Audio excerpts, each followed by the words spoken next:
Ratib Al-Haddad yang insya Allah apa-apa yang kita niatkan di awal tadi semoga Allah kabul semuanya dengan segera. Amin amin ya rabbal alamin. Selanjutnya yaitu kita akan membahas satu tema tentang hukum salat dengan memakai masker. Bismillahirrahmanirrahim. Alhamdulillahirabbil alamin. Allahumma shalli wa sallim ala sayyidina Muhammad miftahi babi rahmatillah adada ma fi ilmillah. Salatan wa salaman daimaini bidawami mulkillah. Rabbi syrah li sadri wa yassir li amri wa halul 'uqdatam min lisani yafqahu qawli. Sadil lisani wa hadi qalbi bi jahin nabi sayyidina Muhammadin sallallahu alaihi wa alihi wasallam. Alhamdulillahirabbil alamin. Berbicara tentang hukum salat dengan memakai masker itu masuk dalam ranah yaitu dalam praktek ibadah atau fikih ya. Memang kalau kita berbicara fikih itu menarik. Sebelum kita melaksanakan ibadah atau kita sedang melaksanakan ibadah atau setelah melaksanakan ibadah itu pasti ada pertanyaan-pertanyaan ya. Kalau misalnya kita belum melakukan ibadah itu nanti udah ada timbul pertanyaan-pertanyaan. Sedang melaksanakannya pun nanti ada timbul pertanyaan juga. Ya. Kemudian setelah melaksanakannya timbul lagi pertanyaan. Itu adalah kalau berbicara tentang fikih. Dalam hal ini adalah bagaimana kalau misalnya kita memakai masker dalam sholat. Ya. Artinya kita sebelum sholat pakai masker dan maskernya itu tidak dilepas. Bagaimana hukumnya? Seperti itu kan? Nah, bahwasanya agama tidak melarang penggunaan berbagai atribut yang dikenakan ketika sholat, seperti peci, sorban, ya, kemudian selendang atau rida, sajadah dan lain sebagainya. Termasuk dalam hal ini adalah masker. Dengan catatan, asalkan benda-benda tersebut suci, nah, ya kan? Jadi kalau kita mau memakai atribut, maksudnya atribut bukan yang aneh-aneh ya, yang wajar-wajar nih kayak peci gitu kan, pakai sajadah. Asalkan kita memakai itu dengan dengan landasan bahwasanya atribut itu semua suci, itu dibolehkan dalam agama. Di dalam diperbolehkan untuk dikenakan saat sholat. Bila, dengan catatan lagi, bila masker yang dipakai terkena najis, maka haram dan tidak sah sholatnya. Artinya kalau sholatnya tidak sah, harus diulang. Seperti itu. Dikatakan dalam kitab Kasyifatus Syaja, karangan Syekh Muhammad Nawawi Al-Bantani, beliau mengatakan di dalam kitabnya, wasani at-taharatu 'anil najasati ay allati la ya'fa anha fi thawbi ayil malbusi min kulli mahmulin lahu wa illam yataharrak bi harakatin wa mulakin lidzalik. Artinya yaitu syarat yang kedua adalah suci dari najis yang tidak dimaafkan. Ini dikatakan dalam kitab Kasyifatus Syaja karangan Syekh Nawawi, beliau mengatakan syarat yang kedua adalah suci dari najis yang tidak dimaafkan di dalam pakaian, mencakup atribut yang dibawa meski tidak ikut bergerak dengan bergeraknya orang yang sholat. Ya, seperti yang dimasukkan atribut di sini, contohnya kita itu masker, ya kan? Walaupun atribut itu tidak ikut bergerak dengan orang bergeraknya orang sholat, gitu kan? Dan disyaratkan pula suci dari najis. Nah, disyaratkan pula juga suci dari najis. Perkara yang bertemu dengan hal-hal di atas. Artinya, kalau misalnya dikata-kata Syekh Nawawi itu, kalau misalnya kita mau pakai atribut-atribut itu yang dipakaikan ketika dalam sholat, selagi atributnya itu suci, seperti peci, sorban, sajadah, atau rida, atau selendang, dan lain sebagainya itu, selagi masih suci, tidak terkena najis, maka boleh dipakai ketika sholat. Kemudian dikatakan juga bila melihat pertimbangan keutamaan, nah ini lain lagi ya dalam kalau kita mau mencari keutamaan nih. Jadi ketika kita sholat itu namanya ada fadail, keutamaan. Dalam praktek ibadah itu selalu ada yang dinamakan itu keutamaan dalam melakukan ibadah. Ya, bila melihat pertimbangan keutamaan, sebaiknya penggunaan masker dihindari ketika sholat.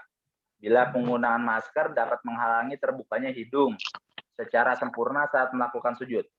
Para ahli fikih bermazhab Syafi'i menegaskan bahwa salah satu yang disunahkan ketika sujud adalah terbukanya bagian hidung secara sempurna.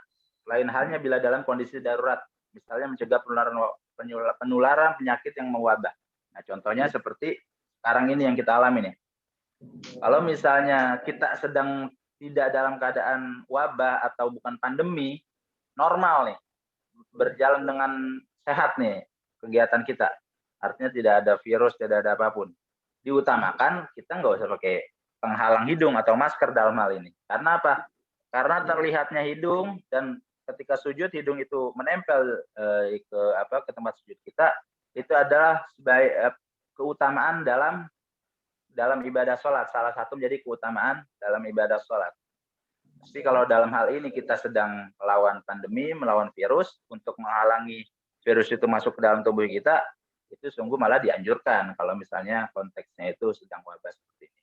Kemudian Syekh Ibnu Hajar Al-Haytami mengatakan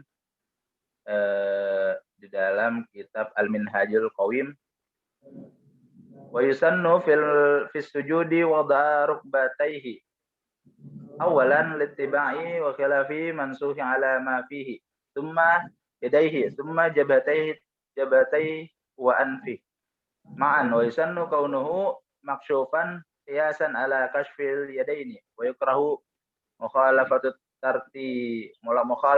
mukhafalat tartibi al-madhkuru wa adama wad'al anfa. Disunahkan di dalam sujud, kata Syekh Ibnu Hajar Al-Haytami, disunahkan di dalam sujud meletakkan kedua lutut untuk pertama kali. Artinya ketika sujud itu lutut dulu, kemudian karena mengikuti Nabi.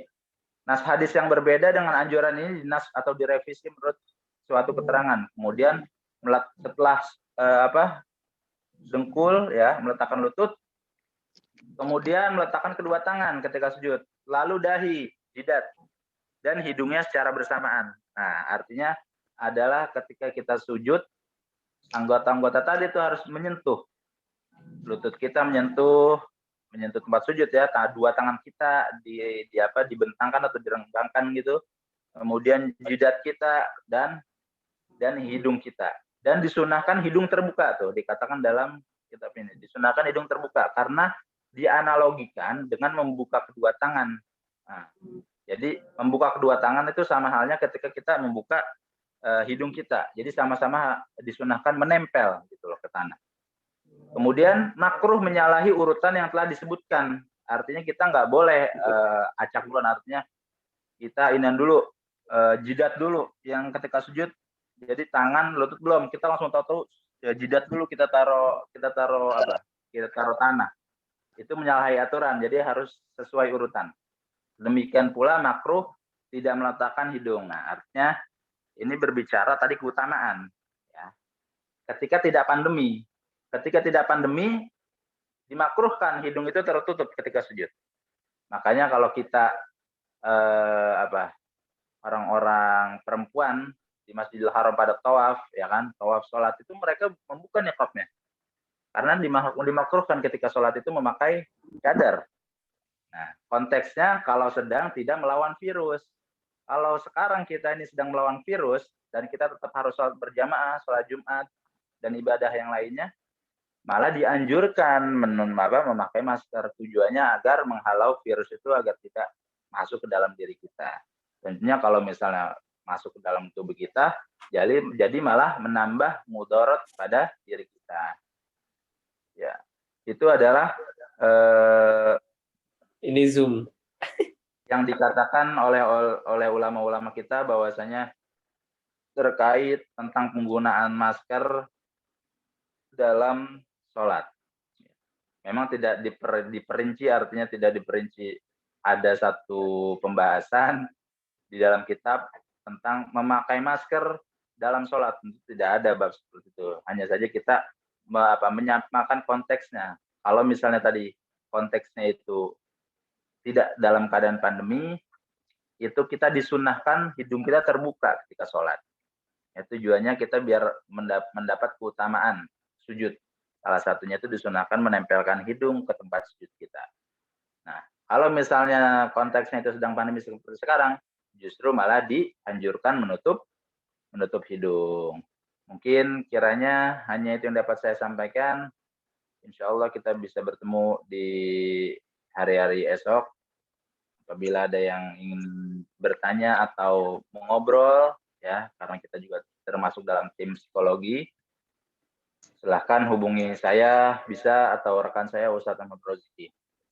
Ya, kurang lebihnya mohon maaf. Wassalamualaikum warahmatullahi wabarakatuh. Waalaikumsalam warahmatullahi wabarakatuh. Terima kasih Ustaz.